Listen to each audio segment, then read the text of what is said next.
To welcome our next friend, ministered to me for years and years with one amazing word from God after another.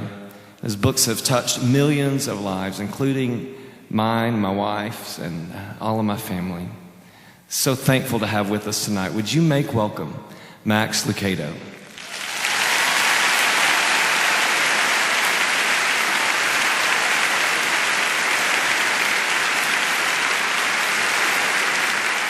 Really a great privilege for me to have just these few moments with you. And now when he got into a boat, his disciples followed him. And suddenly a great tempest arose on the sea so that the boat was covered with the waves. But Jesus was asleep. And then his disciples came to him and awoke him, saying, "Lord, save us, we are perishing." But he said to them, "Why are you fearful? Why are you fearful, O ye of little faith?" And then he arose and he rebuked the winds and the sea, and there was a great calm. And so the men marveled, saying, "Who can this be, that even the winds and the waves obey him?" The question of Jesus in their storm and in ours is, why are you afraid? At first we wonder if he's kidding, if he's teasing, if he's pulling a quick one. Kind of like one swimmer asking another, "Why are you wet?" How could we not be afraid? But then Jesus does not smile. He's dead earnest. He really wants to know, why are you afraid? He's serious, and so are the men to whom Jesus is posing this question.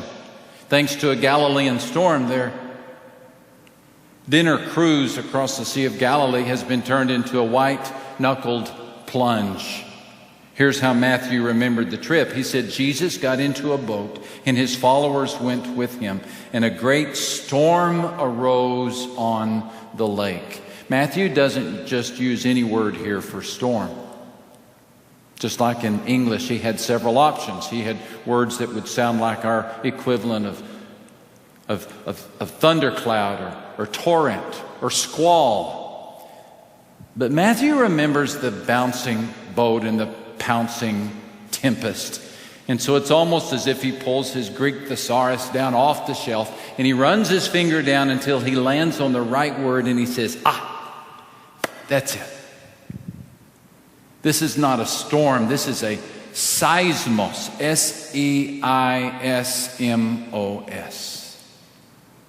A great seismos. We use that word when we describe an earthquake. Seismologists study earthquakes. Seismographs measure them. And what Matthew remembered from that Galilean storm was the shaking of the boat and the shaking of the water and the shaking of the horizon. And surely he was shaking in his sandals as he remembered the storm. He only used that word 2 other times in his gospel. Once to describe the shaking of the earth at the crucifixion of Christ. Once to describe the shaking of the earth at the resurrection of Christ. Once to describe the forgiveness of sins, and once to describe the defeat of death. And now he uses it to describe the way Christ can conquer our fears. Sudden fear. The older translation reads, suddenly a storm came upon the sea. Not all storms come suddenly, but some of them do. Some storms you can see coming from a distance, but then some storms just seem to jump up out of the grass like a lion and pounce on us. And Matthew seems surprised, for he writes, Jesus got into a boat and his followers went with him, and a great seismos arose on the lake so that the waves covered the boat. You'd expect a happier consequence to following Jesus than a storm, wouldn't you?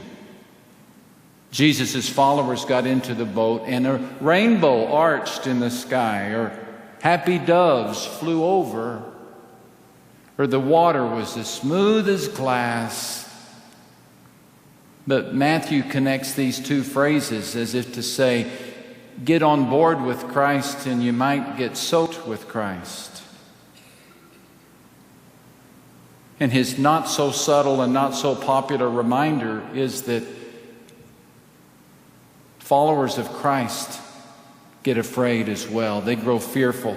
And that's because Christ's followers contract malaria, they bury children, they battle addictions, and as a result, they face fears.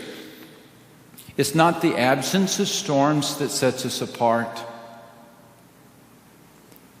It's the one we discover in the storm. And here's what the disciples discovered and who they saw in the storm. Here's the line that you want to underline in Matthew chapter 8. Jesus was sleeping. Somewhere in the midst of the thunder and the screams of the disciples was the of Christ. He was sleeping. And this wasn't a catnap. It wasn't just a slight siesta. He was sound asleep. Could you sleep during a kettle drum concert? Could you sleep in a wind tunnel? Could you snooze in a roller coaster in a loopity-loop? Jesus is doing all three. And they wake him up. And Jesus lifts his head and he looks at the disciples and he looks at the storms and he asks an honest question. He says, why are you afraid? Any chance he's asking you the same question? Life comes with fears. It's a scary thing, this thing called life. It comes with fears. Fears of tomorrow, fears of failure, fears of economies, fears of wars. Life comes with fears. And fear serves its purpose. Because of fear, we run out of burning buildings. Because of fear, we avoid bad habits. For fear of the law, we drive slower. For fear of punishment, we behave. And there's even a wisdom that begins when we start to fear the Lord. So fear in and of itself serves a healthy purpose. And fear in and of itself is not a sin. But mismanagement of fear can lead to sin. When we treat our fears with drunken binges, or sullen moods, or vice-like control, when we try to control the world that seems out of control, we exclude God and we subject ourselves to a position of fear, allowing anxiety to dominate us and define our lives. This is what Christ warns us against. More than any other command in Scripture, Jesus urges us, do not be afraid. Do not live in a state of fear. Do not place yourself in a position of fear. For God has not given us a spirit of fear. You see, the truth of the matter is fear will always knock on our door. But the truth of Christ is we don't have to open it. And when fear knocks on your door, don't invite it in for dinner. And for heaven's sake, don't invite it to spend the night. Fear will always fill the world, but it doesn't have to fill your heart. You really can fear less tomorrow than you do today. When I was 6 years old, my dad let me watch the movie Wolfman with the rest of the family. Boy, did he live to regret that decision. After the movie, I was convinced that Wolfman lived in our living room. And I was convinced that he lingered behind the couch, awaiting his meal of 6-year-old freckle-faced, red-headed boys.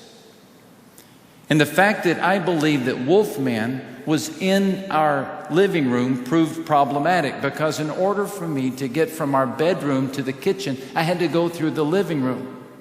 And my father had carefully taught me, when you wake up thirsty and you want a glass of water, don't wake me up, just walk into the kitchen and get it. But now all of a sudden I knew that Wolfman was in the living room. And I can vividly remember stopping on the threshold of the living room entrance several times, several nights in a row, thinking, I'm not going in there. And I would turn and I would go into my father's bedroom and I would wake him up. Just like Jesus, he was asleep in the storm. And I would shake him.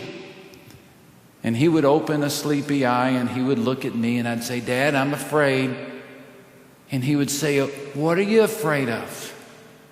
And I'd tell him about Wolfman. And he would sigh and climb out of bed and say, all right. And I can remember grabbing a hold of his tank top t-shirt as he would walk right through the living room, no fear whatsoever. And I would stand in the kitchen next to my father drinking that glass of water, and I would look at him and think, what kind of man is this? Jesus awoke from the afternoon nap, and he took one look at the storm, and he rebuked it.